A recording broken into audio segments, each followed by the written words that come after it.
Hello folks, so in this video I'm going to be doing a review of the new ASTRO game for PlayStation 5.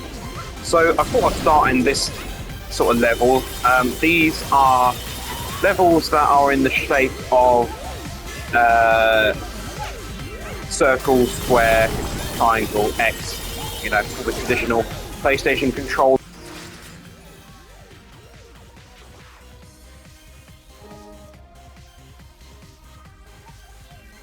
Okay. So, essentially, what it's doing is mimicking the sort of super hard levels of the Mario games, including Mario Odyssey. It doesn't do a terrible job, but what it does do, sometimes it throws things in your way that you couldn't have anticipated, and you end up dying then. Also, there's no checkpoints in these levels. So as you can see, I've got a bit of a way there to go ahead before I can get this done. Now, it's important to say you don't need to do these in order to finish the game. In fact, you don't even, I think, really need to finish all of the levels. But as someone who likes to try to finish all the levels, I will try to sort of do all of this. But these levels are particularly difficult. But that is, I think, the point. I mean, this is a really long one, this one. As you can imagine, if I were to die now, I would be just a little bit upset, perhaps. But made it through. But, you know, this is one thing that's very different to the original game. And also, you can see the controller there, very different. You can now put different colours on the controllers. And essentially what you're collecting is no longer PlayStation hardware. What you're actually collecting is the famous characters from Sony's flagship console series. So the world map is also quite different. So you fly around your little ship here and you uncover these levels, as well as secret bits, for example, that are usually hidden in amongst these stars here. But I've obviously found them already. These levels denote that it's a boss. The bosses aren't too bad, and the levels, in general, difficulty-wise, are pretty fair. Also, now, when you go to play one of these levels, if you, for example, have... I'll try and find one that's got it. So that little whirly thing there, that is actually a separate area, and it then takes you out of the level when you get that. But you can then go back into the level, and I'll show you on what is one of the really fun looking levels. So you select, and you go in like this. You play fast. Oh, here we go, crazy stuff. Here we go. And you can use your motion controls to control the ship through that bit. Doesn't really make any difference, but it's fun. I don't think so. Here would normally be a little thing, and you punch it, pull on it, and then you'd spend 200 coins, and it would then show you where the secrets are with a little indicator, essentially. It just makes replaying the levels more fun than they normally would be. Which is the kind of thing you kind of have to replay the levels in this game. Reflections are good. I don't know if they're ray traced or not. They seem to pretty accurately mimic what's going on up there. They could be ray traced, but I haven't found, in all honesty, ray tracing makes an enormous difference with a lot of games. This game is a beautiful game graphically. You can tell they really take full advantage of Sony's console. And, I mean, just look at the way the grass moves here, for example. Really excellent. Another little quality of life feature is, say you've now played here and you've gone, right, I've got everything, you can just leave the planet. You don't have to play right through to the end of the level. You leave the planet and automatically you're done. So this is one area, so let's go back here. So these are your distinct areas, each with sort of different themes to the top. And this is the Lost Galaxy, which is what those little vortex levels take you to. So these are sort of secret levels in a way. I've done all of them already. They're a little bit more difficult than the regular levels, but not anything too crazy. The really crazy levels are the ones that are in the shape of the PlayStation controller bits. I don't So this one's got the triangle levels. They were particularly difficult as well. Obviously, I like to try and get everything I can out of the game, but I would understand if people didn't. So the story is pretty light as per normal. It's just a fun, enjoyable game, really. Some people might get really angry at some of the boss fights. They're fairly difficult. Some people might also get angry at those extra levels, but I must stress, you don't have to do them. But if you, like me, are a completionist, you'll do them regardless of how hard they are or how angry you get. So when you come back to this main area here, all your little characters get dropped off, and you can then sort of do, when you get the little puzzle pieces, you unlock new things in here. So for example, you've got the safari area, and wherever this one's going to be, I don't know yet. You can, like I said, you can customize your controller color. So let's have a look at what this new safari area is. Safari Park. Let's have a look. Don't know what we can find in here. Oh, it's all the different animals from the game. I mean, it would make sense it'd be animals, but I wasn't sure with this game whether it would be PlayStation bits or... Fine. Right, what's this? Ah. Okay, cool. This is a pretty nice little area. So this is all the animals you found throughout the game. Whether or not there's more characters here, who knows? But we'll come back to that another time.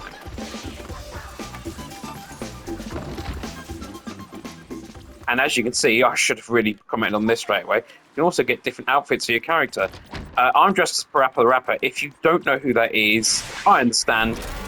The last Parappa the Rapper game came out on PlayStation 2, so I get it if you don't know. Of course, you've got the good old grabber.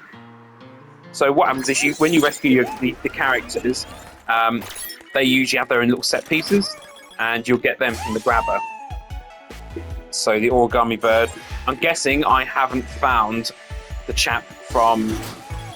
well, I can't think what it's called now. Heavy Rain. What we got here? There we go. So that combines with this guy. Now, I'll be honest, I don't know every single character, but I know a lot of them. Yeah, I mean, obviously that's Claire Redfield from Resident Evil, trying to do all the different keys. Might come out of that.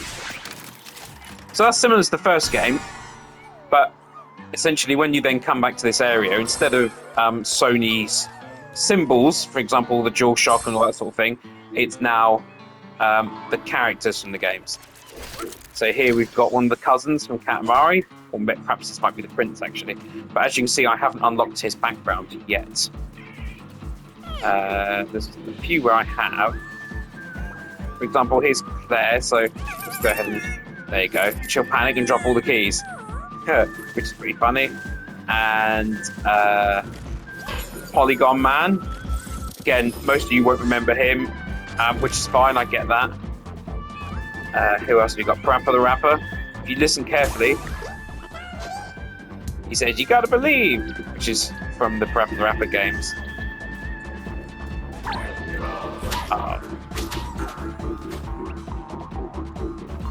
Brilliant. And they've all got little bits like that.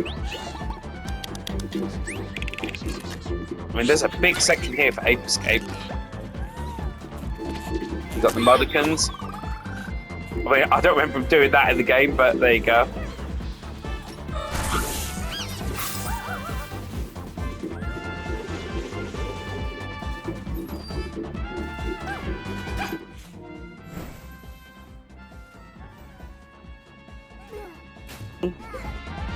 He loves his motorbike.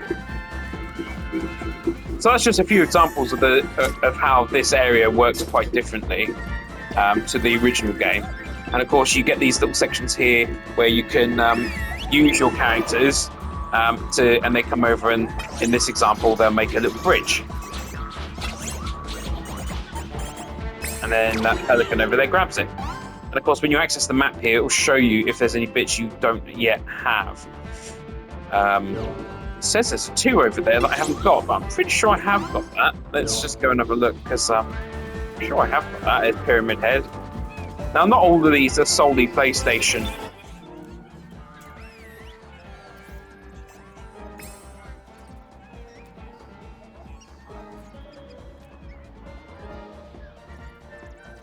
No. Oh, it is really listening to what I'm saying.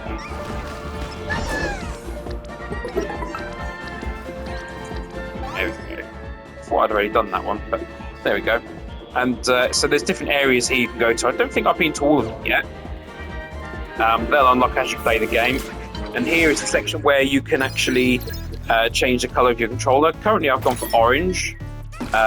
Maybe I'll go for this one. I like a crazy one. There you go. Go for that one. It's got all the characters on. I like that a lot. Just a little bit of customization makes the game a little bit more individual. And here's where you can change your outfit yourself. So all I've got at the moment is Parappa the Rapper, normal outfit, Ratchet, and also Sly Fox. But there's a lot more to get, as you can see. So I'm going to play as him for a while. It doesn't make any difference to the game, it's just, what you look at, which is fun. And then you go on your ship here, and this is how you get to your area where you want to play next. So the core gameplay is essentially the same, but there's a lot more variety now. For example, there's a level where you become a mouse. You become very small. There's levels where you become a sponge. You can get really huge, and you can put things out that on fire. It's kind of took on a sort of Super Mario Odyssey vibe in terms of the sheer variety of gameplay. And overall, I'd say this is a brilliant sequel. Really, really enjoyable. The music is still great. It's fun. It's cute. It's not injected with DEI or ESD or any of that rubbish. It's just fun. This is what games should be. They shouldn't be trying to put a message out. It should just be an enjoyable experience. And I think that's sorely missing in quite a lot of modern games. But thankfully, this being a Japanese developed game, they haven't quite been infiltrated by these mentals in the same way that the West developers have. So is this game as good as the first one? I'd say yes, it is. It's better in some areas, worse in others. The boss fights can be a little bit much in this one, I feel. But overall, it's still a very enjoyable game. And I'd say out of 10, I'll give it a 9 out of 10. The only bit that lets it down for me is that some of those, at the harder levels, are extremely difficult. To the extent that they are on a whole nother level compared to the regular levels. And I think they could have been toned down a little bit, or maybe had some assistance from people, because if you're one of the people who's playing with like the accessibility controller, you might struggle to do some of those sections on there, and I think they could have maybe toned that down a little bit. But that's just might be personal for me. I get it. Some people will say get good. Well, I already am, because I've done them all. So but I'll just say for other people maybe. For me, 9 out of 10, brilliant game. So I hope you've enjoyed this video. If you have, please remember to hit that like button, leave me a comment, subscribe to my channel, and share my channel or video on your socials as well. It really helps me grow the channel. So I'd like to say thank you very much for watching, and I'll see you in the next one.